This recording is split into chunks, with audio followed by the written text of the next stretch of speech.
The Plaza Hotel glittered like a fairy tale, crystal chandeliers casting golden light across marble floors.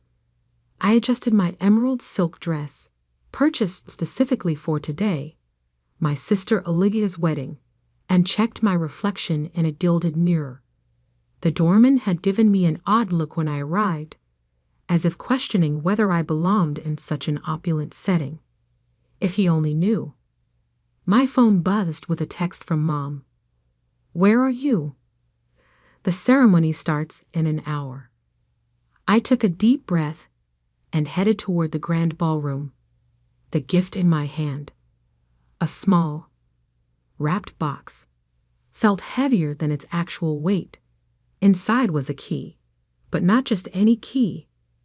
The key to everything Olivia had ever wanted.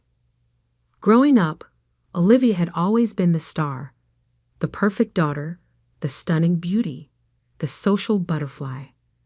While I buried myself in financial reports and business plans, she floated through life on charm and looks. "Why can't you be more like your sister?" Mom would ask. Olivia never has trouble making friends.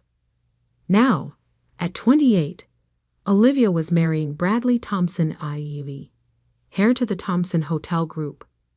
The wedding was splashed across every society page in the city. The perfect couple, they called them.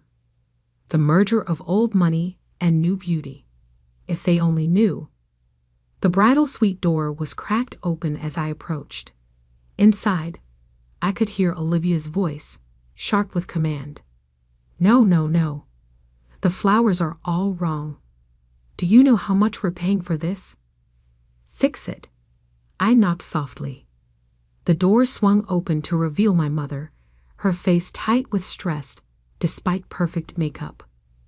"Finally," she said, looking me over critically. "At least you dressed appropriately this time." "Catherine," Olivia's voice rang out. "You're late. I need you to run down and check on the place cards. Make sure they're done right." I bit back a response. Even on her wedding day, Olivia was giving orders. But I had long practice at keeping my thoughts to myself. The ballroom was a vision in white and gold, flowers cascading from every surface. I approached the welcome table where the place cards were arranged in perfect rows. The calligraphy was flawless, each name written in golden ink. I found my card near the back and froze. Instead of a table number, mine read, "Hallway seating, service entrance." "Oh good, you found it." I turned to see Olivia standing behind me, resplendent in her designer wedding gown. Her smile didn't reach her eyes. "There wasn't room at the family tables," she said sweetly. "You understand, don't you? We had to seat all of Bradley's important connections first. There's a nice chair set up by the service entrance. You'll still be able to hear everything." The carefully maintained mask I'd worn for months cracked slightly. "By the trash cans, Olivia?" "Really?" She shrugged, adjusting her veil. "Guess you don't count as much as real family. Besides, it's not like you contributed anything to this wedding." If she only knew how wrong she was about everything. I looked down at the small gift in my hands. Inside was the key that would unlock the truth about her precious Bradley, about the Thompson Hotel Group, about everything she thought she was marrying into. I had spent the last year working silently, systematically, uncovering every secret, every lie, every hidden debt. The Thompson empire was crumbling, and Bradley knew it. He needed this marriage, needed the connections and social status Olivia would bring to save his family's failing business. What he didn't know was that I had already bought most of their debt through a series of shell companies. What no one knew was that while they were planning this lavish wedding, I was planning something else entirely. I had intended to wait until after the ceremony, to do this quietly, privately. But standing there, holding my hallway seat assignment, something shifted inside me. "You're right," I said, my voice steady. "I don't count as real family. I never have." Olivia's smile widened. "Exactly. So you'll be fine by the service entrance." I picked up my place card, tore it in half, and dropped it on the floor. "No, I won't. Excuse me." "I'm leaving," I said, turning toward the door, "and I'm taking my gift with me." "Whatever," Olivia called after me. "It's not like you could afford anything worth having anyway." I paused at the doorway, looking back one last time. "You might want to check Bradley's phone, particularly his messages with someone named Diana at Goldman Sachs. They're very illuminating." Olivia's face went blank. "What are you talking about?" "Ask him about the leveraged buyout and the hidden debts, and why the SEC is investigating his father." The color drained from her face. "How do you? That's not." I smiled, a real smile this time. "Goodbye, Olivia. Enjoy your wedding, while you can." As I walked away, I could hear her heels clicking rapidly across the marble floor, no doubt rushing to find Bradley. In about 10 minutes, she would discover that his phone was locked, and he wasn't answering her calls. In 20 minutes, she would learn that Diana from Goldman Sachs had just sent an email to the entire Thomson board, detailing every fraudulent transaction she'd uncovered. And in 30 minutes, she would realize that her perfect wedding was about to become something else entirely. I stepped out into the sunlight, pulling out my phone. Time to set everything in motion. "Execute Plan B," I texted to my team. "And make sure the SEC gets those files within the hour." The response came immediately. "Already done. Thomson stock is starting to fall." I slipped into my waiting car, finally allowing myself to relax. The doorman who had questioned my belonging was now holding the door with careful deference. Word traveled fast in certain circles. As we pulled away from the plaza, I could hear sirens in the distance. Right on schedule. The real wedding gift was about to be delivered, and it wasn't the key in the small box I still held. It was the key to understanding that actions have consequences, that appearances aren't everything, and that sometimes the person you dismissed might just be the person who brings your whole world crashing down. My phone buzzed again. A message from Diana. "SEC agents just entered the plaza. Should I activate the final protocol?" I smiled, thinking of Olivia's face when she realized what was really happening. "Yes," I typed back. It's time everyone knew the truth. The car turned onto Park Avenue as behind us. The perfect wedding dissolved into perfect chaos. My car had barely reached Madison Avenue when the calls started flooding in. First Mom, then Dad, then a stream of family members I hadn't heard from in years. I silenced them all, watching the city blur past my window as centuries of carefully maintained appearances crumbled behind me. "Turn on CNBC," Diana texted. I pressed a button, lowering the partition screen in the car. The financial news channel sprang to life, and there it was. Breaking news scrolling across the bottom of the screen. Thomson Hotel GROU under federal investigation. CEO ARRESTED on FRAUDCJRGE. My phone buzzed again. Olivia this time, her text almost incoherent with rage. "What did you do?" I could picture the scene unfolding at the plaza. SEC agents in dark suits moving through the crowd of bewildered wedding guests. Bradley being led away in handcuffs, his father already in custody in the hotel lobby. Olivia, still in her perfect white dress, watching her perfect day shatter like a crystal glass, dropped on marble. "Miss Harrison?" My driver's voice cut through my thoughts. We're here. I looked up at the gleaming office tower that housed Harrison Global Investments, my company, though few people knew that. I'd built it quietly over the past 5 years, hidden behind layers of holding companies and proxy directors. Diana was waiting in the lobby, tablet in hand. Her sharp-souped and precise movements reflected none of the chaos we just unleashed. The Thompson stock is in free fall, she reported as we stepped into the elevator. Down 60% and still dropping. Our positions are exactly where we want them. I nodded. And the evidence packets? Being delivered to every major news outlet right now. The full story will break within the hour. She paused. Your family's reputation won't survive this unscathed. They sacrificed that reputation themselves, I said quietly. They just don't know it yet.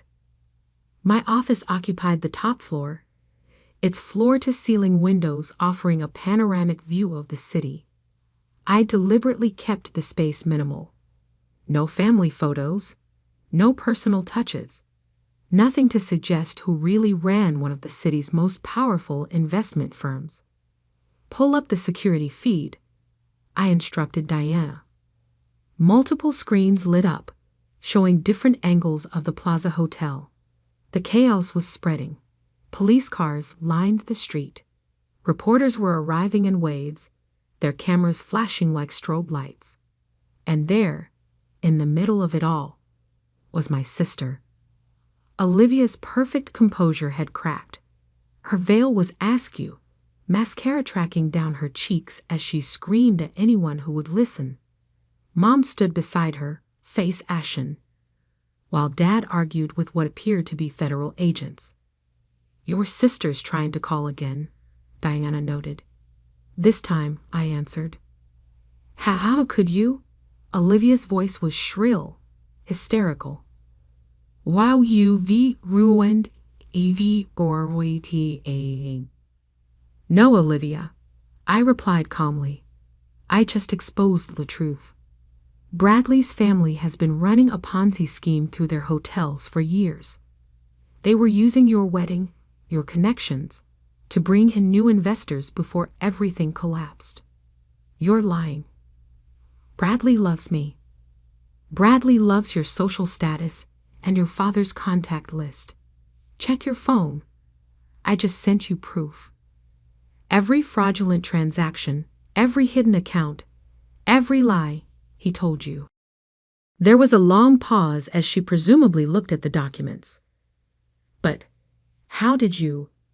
Her voice had lost its edge, reality finally starting to sink in. Remember when you told me I'd never amount to anything? That I was wasting my time with investments and financial analysis while you were building the perfect life? I allowed myself a small smile.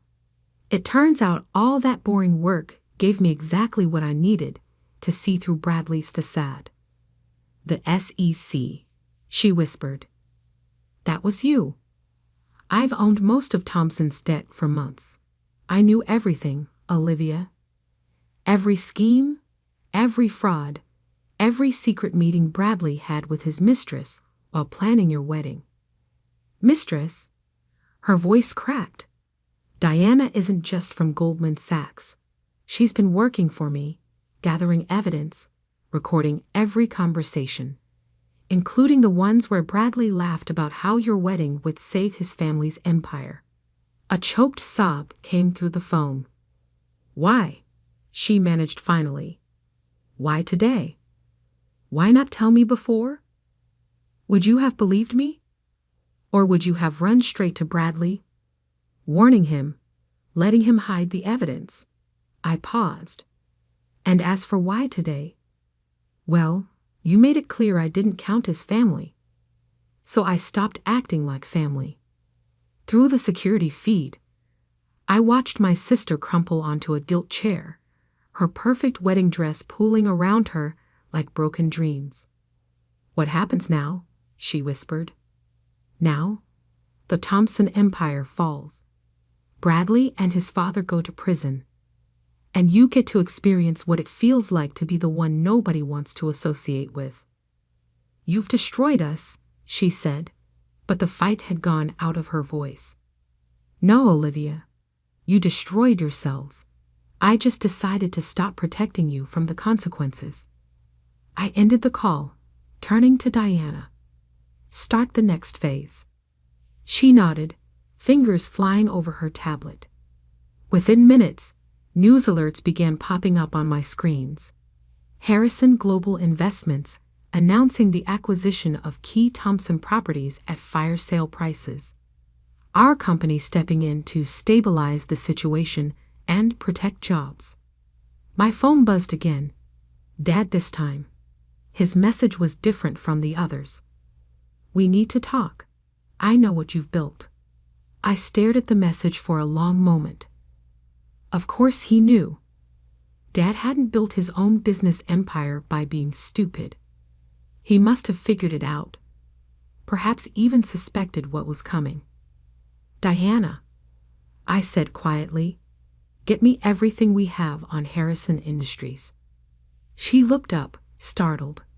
Your father's company? But that wasn't part of the plan. Plans change.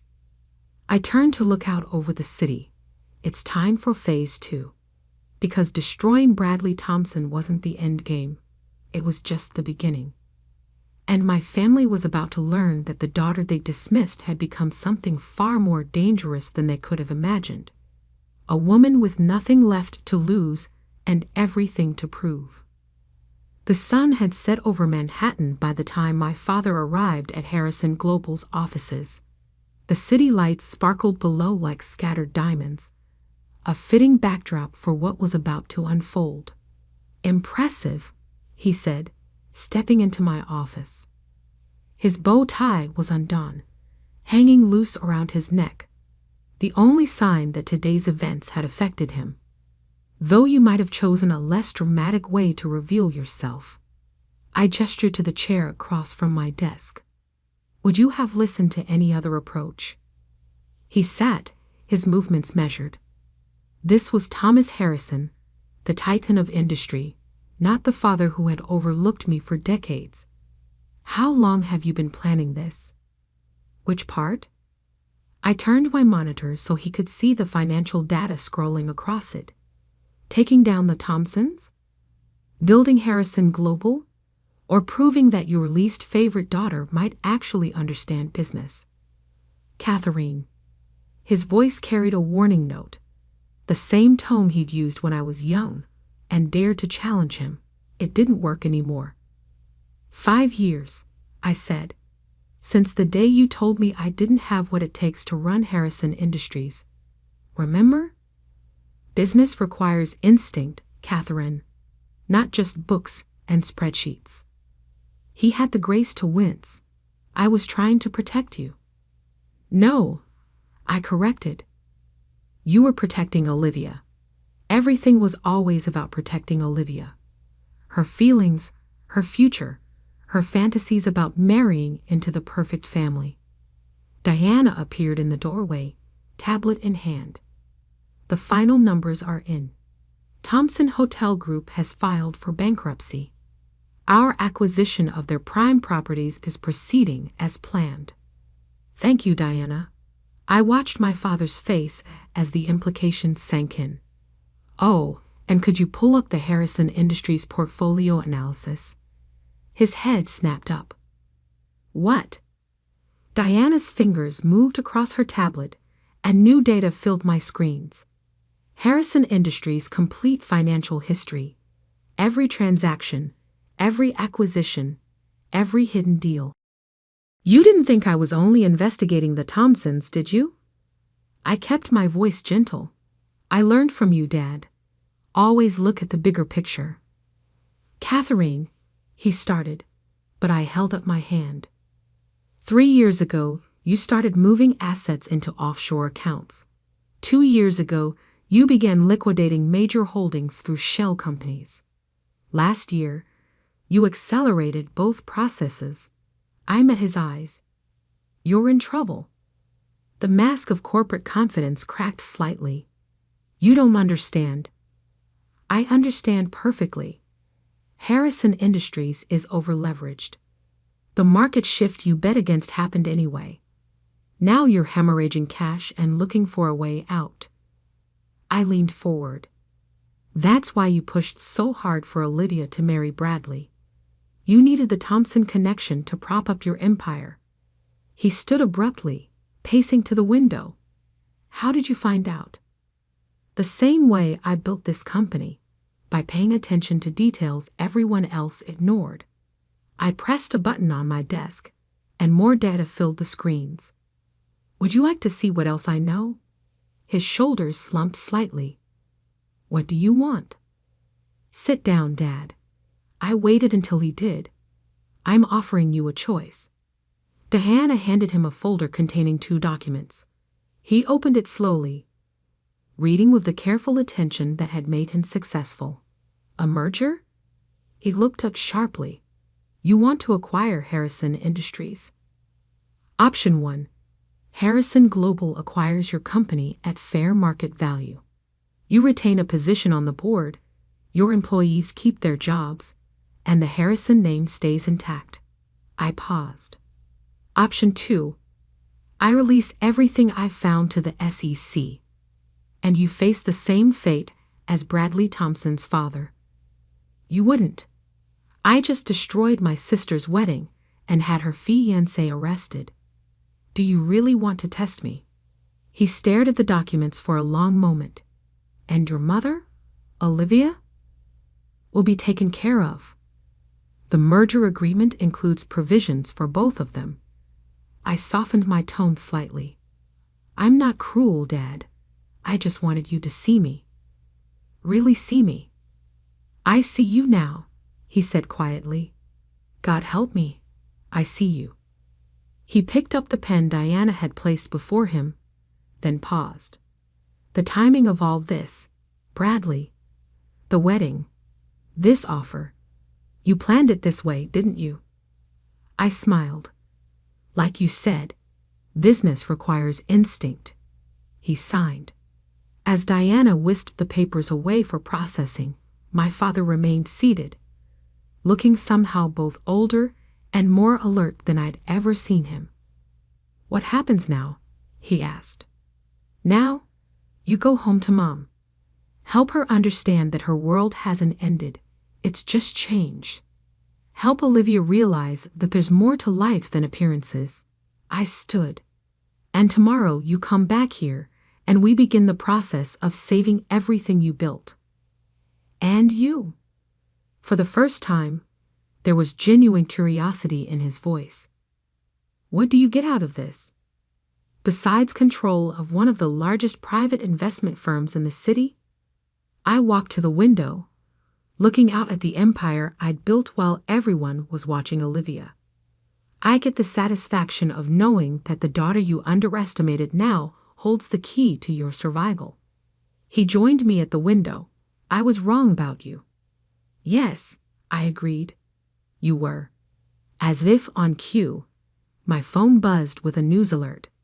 Harrison Global announces acquisition of Harrison Industries. Markets respond positively. One last thing, I said as he turned to leave. That chair by the trash cans at Olivia's wedding? It wasn't just an insult. It was the final test. If she had shown even a moment of kindness, of real sisterly feeling. I shrugged. This might have played out very differently. He nodded slowly. She failed the test. They all did. Every time. I sat back behind my desk. Good night, Dad. I'll see you at tomorrow's board meeting. After he left, Diana returned with a stack of papers requiring my attention. The merger would keep us busy for months, but that was fine. I had always preferred working to socializing anyway. My phone buzzed one last time. A message from Olivia. I'm sorry. For everything. Too little, too late. But maybe, just maybe, some good would come from all this. Maybe my sister would learn what I had known all along. That true worth isn't found in perfect weddings or social connections, but in what you build with your own hands and mind. I turned back to my work, the city lights twinkling below like stars. The daughter they hadn't wanted at the wedding now owned their future. The sister they had seated by the trash now controlled their fate. And I wasn't done yet. Not even close. Because success isn't just about proving others wrong. It's about proving yourself right. And I had only just begun to show what I could do. Diana cleared her throat softly. The press is requesting statements about the merger. And your mother has been calling the office. I smiled, picking up the small gift box I'd intended to give at the wedding. Inside, the key gleamed in the evening light. No longer needed, but a perfect reminder of how far I'd come. Tell them, I said, that Harrison Global is just getting started. The city stretched out before me, full of possibilities. Sometimes the best revenge isn't served cold. It's served from the top floor of the building you bought, while no one was looking. And sometimes the sister they didn't want at the wedding becomes the woman they can't afford to ignore.